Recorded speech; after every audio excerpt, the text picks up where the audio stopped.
You've been in the argument. You asked a simple question, maybe about her being late or a strange text you saw, and instantly the switch flips. She doesn't answer the question, she doesn't explain, she attacks you. You are suddenly the controlling one, the jealous one, the reason she is unhappy. You went from being confused to being blamed. She paints you as the villain in a story where you did nothing wrong. Today, we are going to tear apart that manipulation. We are going to expose the deep, dark psychological reason why she turns you into the bad guy, and how that villain role is the greatest defense mechanism she has to hide her own guilt and control your reality. You think she calls you the villain because you failed her. The truth is, she calls you the villain because she needs to justify her own bad behavior, and you are standing in her way. Men, this channel is becoming a brotherhood. I set a goal to unite 3,000 real men before this month ends. If you're rocking with the truth and you want more men to wake up, hit subscribe, like this video, and turn on your notification. Make your support and voice count in the comment section. The first hard fact you need to understand is that the villain role is necessary for her survival. See, a woman is built to be viewed as good, as moral, as caring. Her social value depends on this. When she does something wrong, like lying, cheating, or disrespecting you, her brain cannot just accept that she is a bad person. It has to create a story where her actions are justified. And the easiest way to justify her actions is to make you the reason. If she is cheating, she can't say, "I'm selfish." She has to say, "I cheated because he was emotionally unavailable." If she is spending all your money, she can't say, "I have poor impulse control." She says, "I spend money because he never takes me out." You become the villain so she can remain the victim. It is a psychological defense mechanism called externalizing blame. She projects all her guilt and responsibility onto you, so she can sleep at night feeling like the wounded party, not the destroyer. Let me tell you about Mark. Mark was losing. His wife, Lisa, was completely distant. When Mark asked her to go to counseling, she yelled at him, saying, "I'm stressed because you are so insecure. You make me feel like I can't breathe." Lisa was having an emotional affair with a guy from her office, but she could not face the guilt. So she convinced herself and tried to convince Mark that the affair was his fault for being too controlling. Mark spent months apologizing for being insecure, trying to fix the very problem she created. Mark was the loser in this story because he accepted the villain role she gave him. This is the key. She needs your confusion to maintain control. As long as you're questioning yourself, am I controlling? Am I really that unavailable? You're busy defending yourself and not investigating her actions. This brings us to the second hard fact. The villain is the ultimate distraction tactic. When you ask a direct, clear question about her suspicious behavior, she knows she can't answer honestly. She can't admit the truth. So she launches a nuclear counterattack against your character.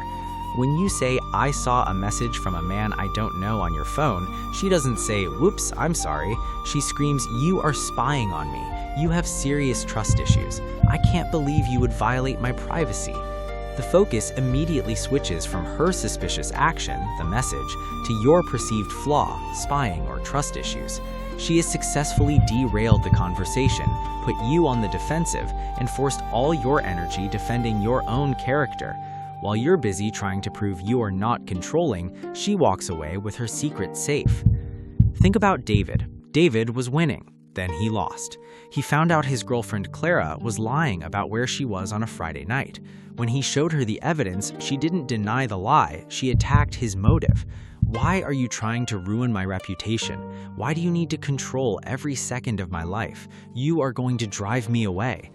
David, who wanted to be seen as the good guy, immediately backed off, afraid of being labeled controlling. He let her shame him into silence. David lost because he accepted the villain role she gave him.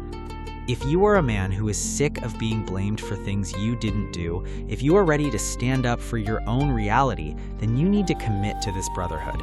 Hit that subscribe button, drop a like, and leave a comment right now to show you are ready to fight for your frame.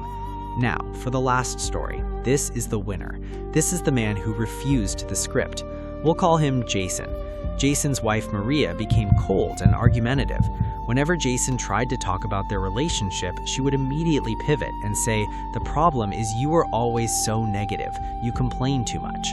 She tried to paint him as the toxic villain. Jason didn't defend himself. He didn't argue that he wasn't negative. He just looked at her calmly and said, "You are allowed to have that opinion about me, but your opinion does not change the facts of my reality. My focus is on my purpose, not on defending your labels. If you want to talk about fixing the relationship, great. If you only want to blame, I have nothing to discuss." Then he walked away and went to the gym. Jason won because he refused to accept the villain role. He separated her opinion of him from his own reality. He showed her that her manipulation had no power over his actions. He eventually stopped the blame game because she realized it didn't work on him. He didn't need her validation. The power of the villain label only works if you feel guilty about it. When she is accused of being controlling, she wants you to feel bad and retreat. A high-value man knows that his integrity is not up for debate. He calmly rejects the label, addresses the core issue, her behavior, and if she continues the blame game, he walks away from the conversation entirely. You must understand this. When she desperately tries to make you the villain, it is the loudest signal that she is hiding a major offense of her own. Her aggressive accusation is a shield for her personal guilt. Do not be confused by the attack. Be informed by the desperation behind it. You are not the villain. You are the man who is awake, and she needs you to go back to sleep so she can continue her game. Your only job is to firmly reject her script and stand firm in your own reality. So, here is the smart question I want you to answer in the comments below. If your wife calls you the controlling villain when you ask where she was, what is the single non-emotional sentence you can use to refuse that label and put the focus back on her behavior? I want to see what you think.